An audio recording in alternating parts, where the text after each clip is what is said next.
Undergraduate and graduate degrees both in political science from Vanderbilt. He's a Nashville native who began his college experience as a baseball player at Birmingham Southern, leading the club to an NAIA championship his freshman year.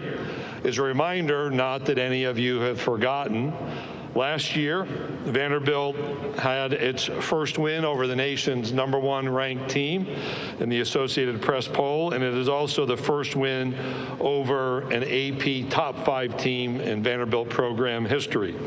Lee and his wife Allison have 2 sons, Clark III and Jack, and a daughter, Mara. Welcome to the podium, the head coach of the Vanderbilt Commodores, Clark Lea.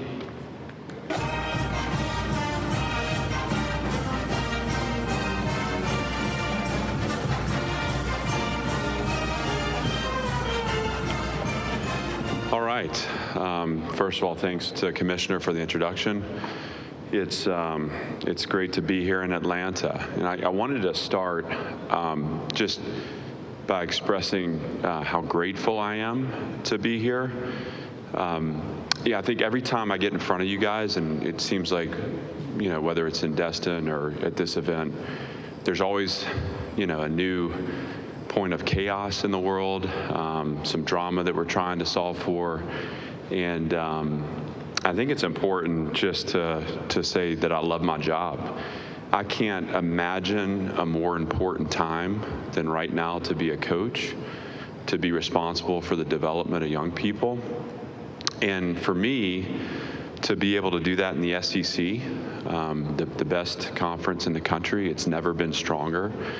What a great opportunity, what an incredible challenge. And I love my team. I think that's important team. I love the team I get to coach. We are imperfect. We're a work in progress. There is so much important learning ahead of us, but that's actually the fun part. You know, being around my team every day brings me energy and it gives me hope, and so I'm grateful. It's easy to be excited about a team that returns as much production as what we do, especially considering the retention of our coaching staff.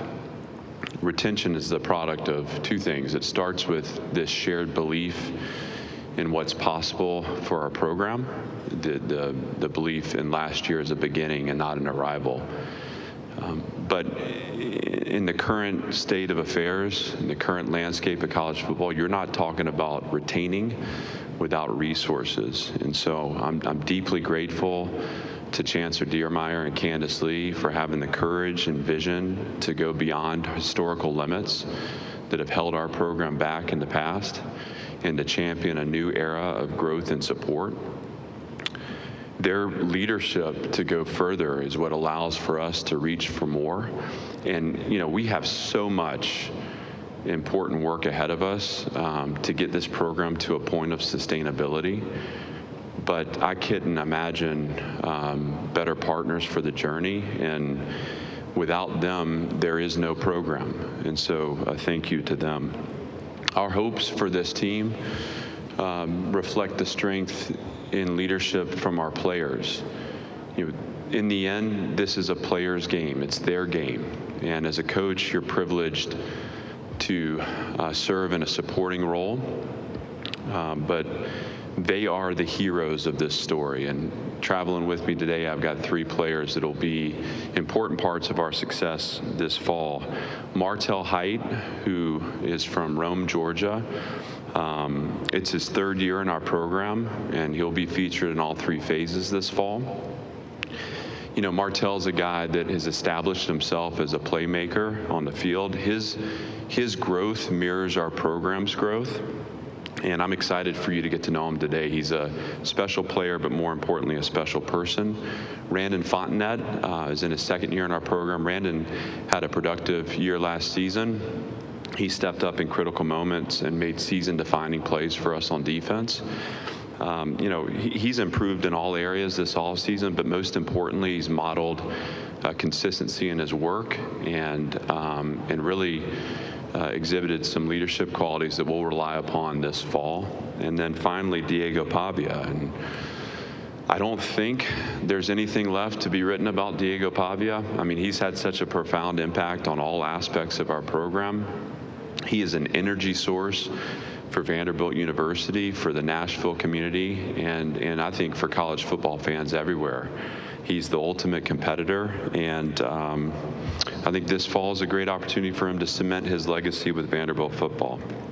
So 3 guys that mean a lot to me, 3 guys that mean a lot to our program, and I'm excited for them to be here in representation of Vanderbilt football today. As energized as we may be for where we are, it's important to acknowledge that we've been here before. 2 years ago, I stood before you messaging excitement and progress. That gave way to a failed season. We went backward before we could move forward. Progress is seldom linear. I don't think I have to convince anyone in this room of how hard it is to win. You know, we played 8 games last season to 1 possession, to 1 score. We were 4-4 in those games. So with this in mind, we're as close to 2-10 as we are to 10-2. This is our reality. As we strengthen, so too does our league. There is no easy path. So we can't just copy and paste our process from a year ago and expect to advance. To copy and paste is to remain the same. To remain the same is to abandon the mission, and our mission is winning. For us, this means embracing a process of continuous improvement that leads to us winning every game on our schedule. We believe we have what it takes to play into January, but we have to support our belief with a disciplined focus in the present. The burden of our goals is the pressure of knowing we can't afford to have an off night. We can't afford to have a lackluster effort or an unfocused snap. All this takes a mature team, and it takes a team devoted to winning.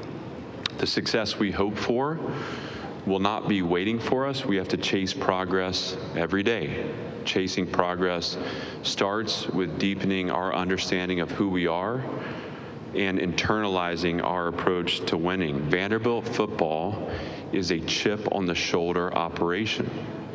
It's young, it's home to a young, hungry, scrappy team that begins each day with something to prove. You know, we want to make life miserable for the teams that we play against because of how we play the game. The energy we bring every time we step on the field.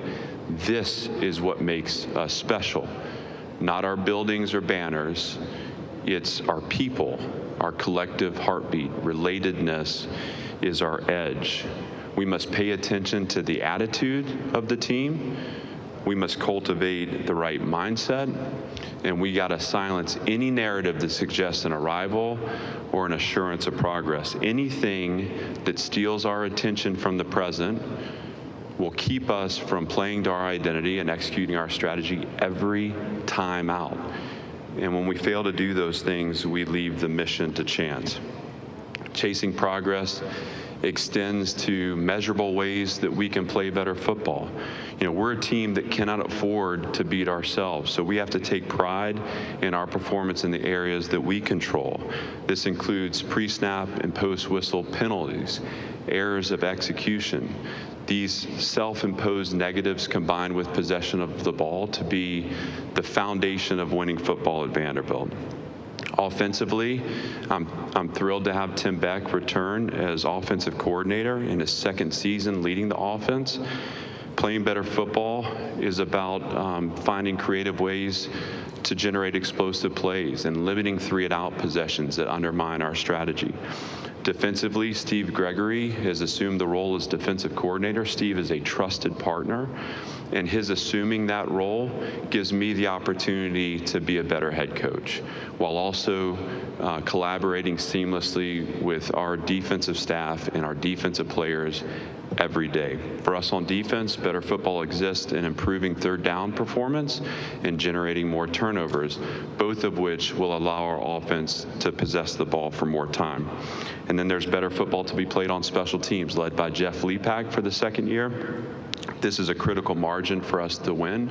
It's the bedrock of our complementary style of play, and any path into the postseason will be cut by the strength of our performance in this phase.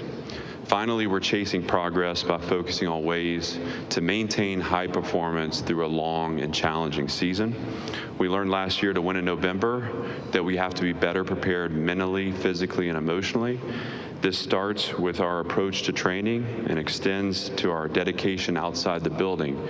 As a team, we must become harder to break. In this effort, we've called our players into a deeper commitment, asking that they allow the mission to shape all their choices, habits, and behaviors. Additionally, we bolstered depth on both sides of the line of scrimmage because in the SEC, to win in November, you have to win up front. Ultimately, winning football is our focus. It sets the course for everything we do as a program, and chasing progress best positions us to reach mission success. What's simple to explain certainly will challenge us to our very core over the next 6 months. As we set our sights for more, we will not compromise on our commitment to develop the whole person. Holistic development is an important part of our program's DNA. This is about teaching responsibility, accountability, and shared ownership. It's actualizing discipline, respect, and spirit in everything we do, knowing that there is no separation between the values that define us as people and those that will define our team in competition. We must set boundaries and ask our coaches, players, and staff to live into program standards every day, to journey beyond safety and familiarity to where the discomfort of change and growth await. Not everyone is cut out for this journey, but those who find success along the way recognize that the program's demands are in service to their personal success as well as team success. And in our environment, we do not place limitations on what the individual can achieve. We're proud of the fact that we've had 7 consecutive semesters of a team GPA over 3.0.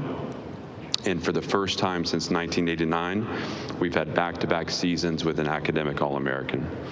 Our performance off the field strengthens our performance on it, just as the demands of the mission become the anvil upon which personal character is formed. It all goes hand in hand with our people first, mission always approach, and our belief that better people make a better team.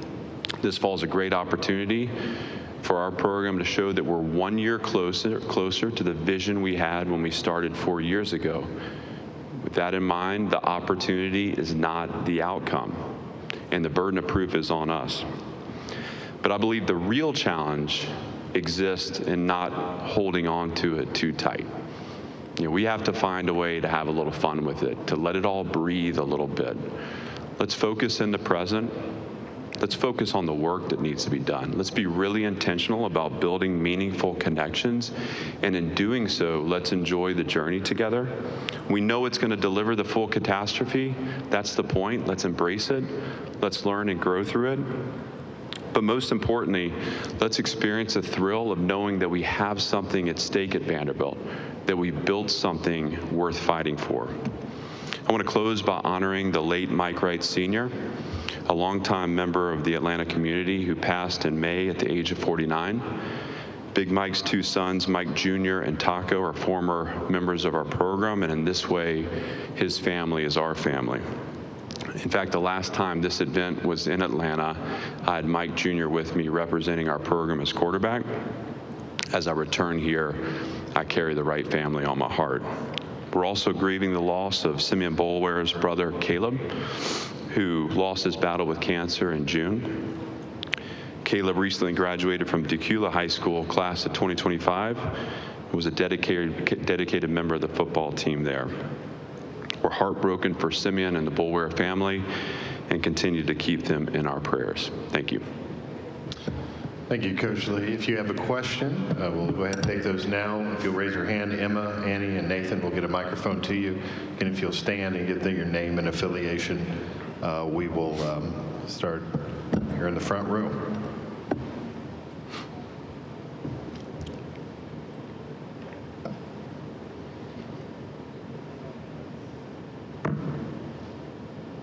Good afternoon, Coach. My name is John Burrows with On Texas Football. Obviously, Vanderbilt's one of the top academic universities, not just in the SEC, but in the country. How much of a role does that play in your pitch to recruits, and does it seem to matter to them as much now in the NIL era as it used to? Well, I appreciate, first of all, I appreciate the recruiting plug. That's awesome. We're very proud. It matters. It matters. Does it move the needle right now as much as it did, 3 years ago? No, but I think we'll come back to it. I think what we're doing right now is there's this data set that's forming around the NIL era and what's driven decisions, and we're going to know a lot more about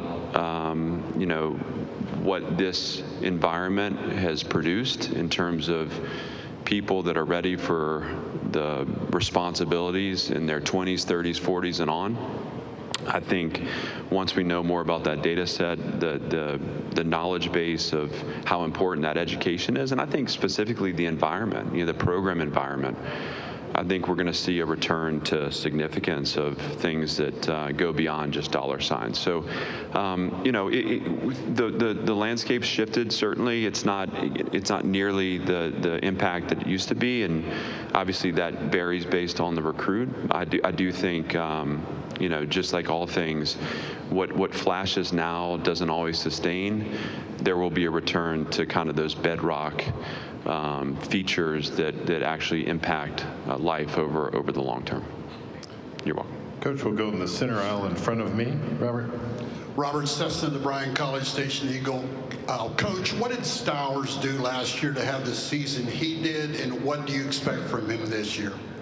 Well, Eli, for anyone who knows him, first of all, he could easily be here representing our program. He's a stand-up human, first and foremost. His faith is so important to him. He's a spiritual leader in our locker room.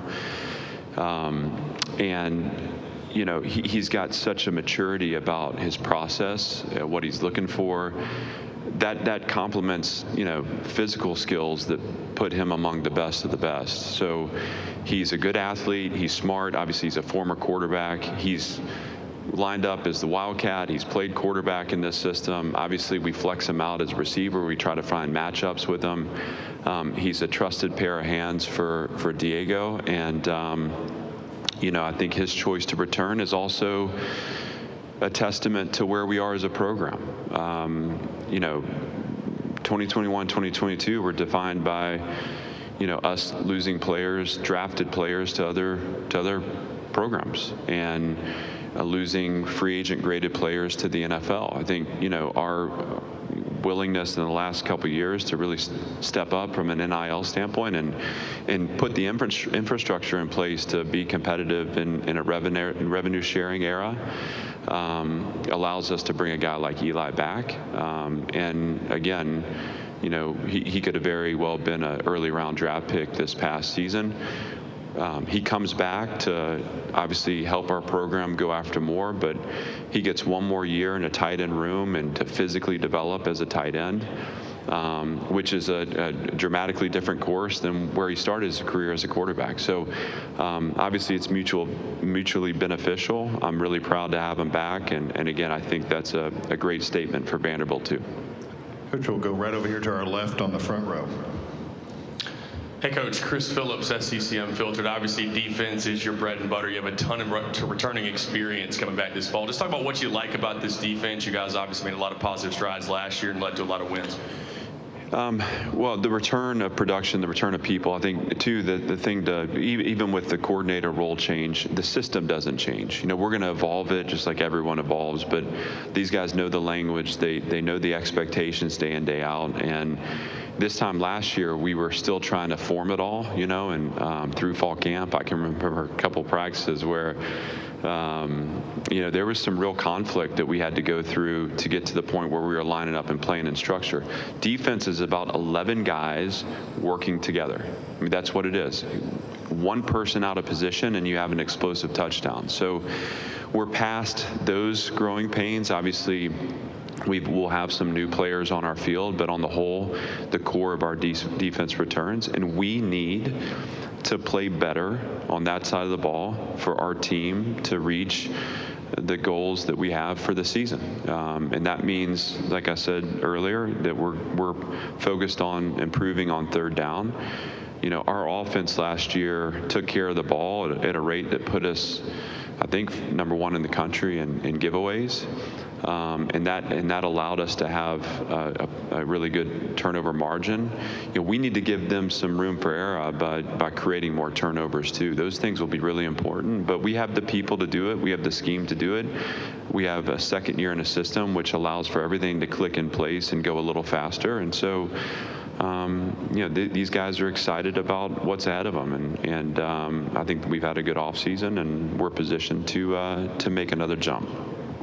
Coach will stay in the section in front of me about 3/4 of the way back. Thanks. Hi, Coach. Bruce Marshall from WHBQ in Memphis. I have to ask you about Diego Pavia.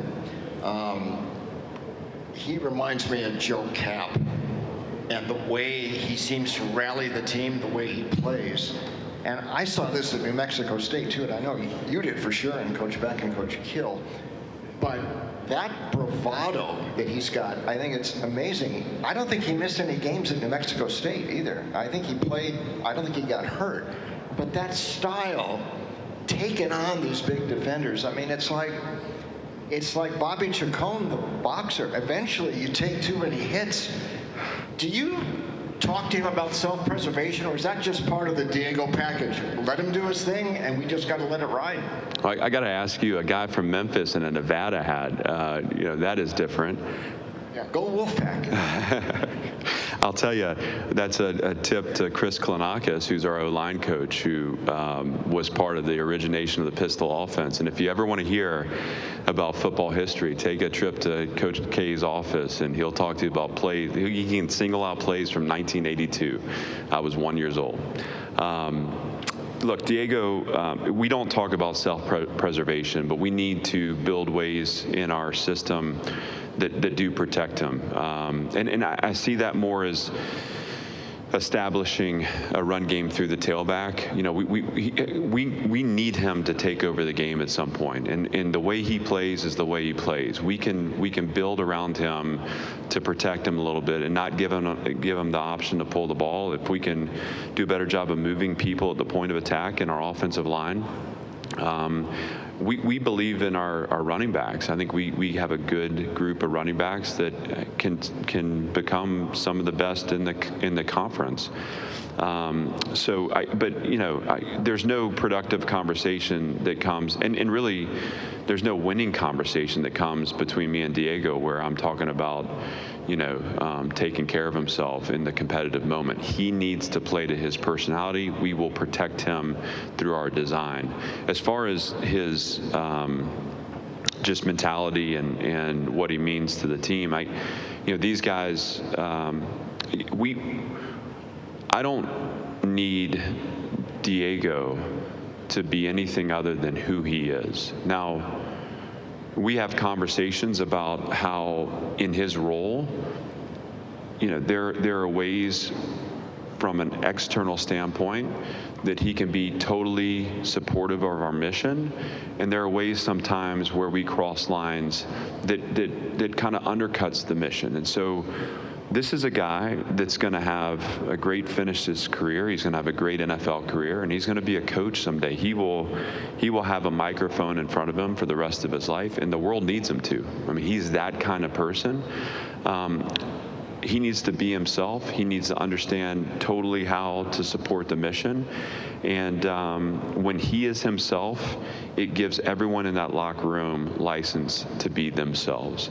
There's one Diego Pavia, but we are a better team when every individual on this team brings their unique personality, brings their creative energy, and allows it to amplify in performance. And I think Diego's paved the way for that. And again, I'm just grateful to have him for another year and just spend some more time with him. Coach, we'll go to the back, to the right side of the room. Hey, Coach, I know you just, Noah Gross, KXAN in Austin. I know you just mentioned your running back room, you believe in them a lot. I wanted to ask about Cedric specifically, kind of the impact he has on your program and maybe how he fits so well with Diego. I think these first of all, I appreciate the question, and these questions about players from Texas, first of all, a testament to the quality of football played in Texas, also how important that state's been to us in building our program. Seti's a player that he had to play early for us. And it's hard, especially in our league as a running back. I mean, it's hard to grind out yards in the SEC, and we've been developing in the offensive line too. But from the very first time we saw him carry the ball on our campus, we knew that he had physical traits, mental traits. He's got vision and balance, and he's strong through the middle of his body. He carries enough weight to be powerful, and he's athletic enough to hurdle a defender. I mean, he's shown all these things. And what's happened over the last couple seasons is you starting to see the game slow down for him. We've improved in our front, and we believe there's opportunities for him and the rest of the running backs to establish themselves as featured players in our league. But I'm proud of Seti. He's someone that I've always enjoyed. I recruited he and his family into our program, and so there's a baseline relationship there. But I think some of our best moments have been opportunities for me to challenge him in front of the team or challenge him in a one-on-one setting where he's always responded. And I'm happy for him, and I'm looking forward to watching him build on all the progress he's made this fall. And we have time for a couple more. We'll go all the way to the back in the section in front of me. Coach, Rob Brown, SEC Sideline Sports Network. Last year in Dallas, you said every player in the football building had signed up for what y'all believed in culture-wise. First test, Virginia Tech game, y'all were winning, then you weren't. A lot of people, here they go again. Do you subscribe to you can't have a new reality with an old mentality? You are a gentleman scholar from MBA. Shout out to you. Thank you. I'm a Christian Brothers guy. But okay. Y'all started winning those games, and the Texas one was close. Missouri was close. What's the carryover for this year? Well, there's proof of concept. You don't get to proof of concept without having belief. Our team had belief. I think I don't want to use the word expectation, but these guys know how to win. Listen, there are games last year where we lost, and we proved that we weren't ready to play to a level of consistency that would allow us to go further in our season. But that Virginia Tech game was important for all the reasons you mentioned, and yet it was exciting, but from my vantage point, it was a little too exciting. I could have done without the waves. We needed it because it allowed us to purge our system to actually step into action, right? What happens when you aren't mentally capable or mentally aligned to winning is in those moments you start trying to predict or project where the game's going rather than just stepping into action that needs to happen to take it where you want it to go. And I learned pretty quickly at Vanderbilt just how damaged we were mentally, and I would say that's probably been the hardest part of this build is draining the program of that attitude, also shifting the ancillary aspects of our program from a losing approach to a winning approach. I mean, that's taken time, but I think at this point we can confidently say, hey, our expectation is to win. We know that winning isn't easy. We know that there are going to be ups and downs. The way we impact the outcome is to focus in the moment. And we have proof of concept that when we did those things a year ago, we were able to come out on top. Okay, we'll take one final question right here in the center aisle. Hey, Coach. Emily Grace McWhorter from the Next Round. From year one coaching at Vanderbilt until now, how have you had to evolve personally to allow for the success that we're seeing? How much time do we have? We got an hour and a half here. I think it's easy to look back and judge, who I was 4 years ago, what I was doing, what I didn't know about the job and all it entailed. But I actually think, though I've learned a lot and I've grown a lot, I think that it happened exactly as it needed to. And there were things that I was hard charging about. I mean, separating from our past, again, beating back this mentality that had forever stained the program. And I was obsessed with it. And part of my development is learning how to let that go and really just focusing on, hey, what is the type of head coach I want to be and what is the kind of team I want to have? But I also will tell you that some of the hardest moments in this role, and I don't need to go through them one by one, but you think about that first year in my first ever game at Vanderbilt, we played East Tennessee State and got beat. And I mean, we got beat. And I wasn't prepared for that. There was no version of this in my mind that I had that as the starting point. And I hope that's relatable, because I think that's a lot of the best journeys start in ways that we don't think that they're going to start. I think about the Georgia game that season, and at the end of the first quarter, it was 35-0, and I didn't think our team was competing. We weren't trying. I mean, that's hard to see. I remember the sun beating down that afternoon, and it's like you get put in this position where here's your choice. Are you going to coach the team, or are you going to blame the team? That's what you have to choose. And I wish for everyone to experience that in life, because that's when you define who you are as a person. Well, you get on a knee, you coach the team, and got it 35-0 in the first quarter, 62-0. It could have been a lot worse, And so I think all of that was beating back my ego, and really it was a way of me learning that it's not about me, that ultimately I'm here in service of something. And also, that without that, I don't know that I could appreciate these breakthrough moments that we're having now. It all fits together. So you can't only take the good and throw away the bad. It's like that's when I say full catastrophe, that's what I mean. So I appreciate the question. Obviously, I'm spending time on it.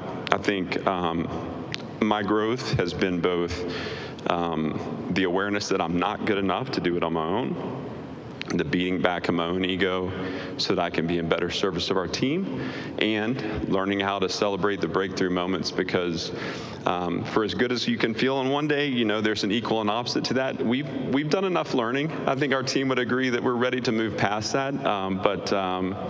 Yeah, it's been a great journey for me, and it makes me excited for the growth that awaits me moving forward. Thanks for that question. Coach Lea, thank you for this time. Thanks.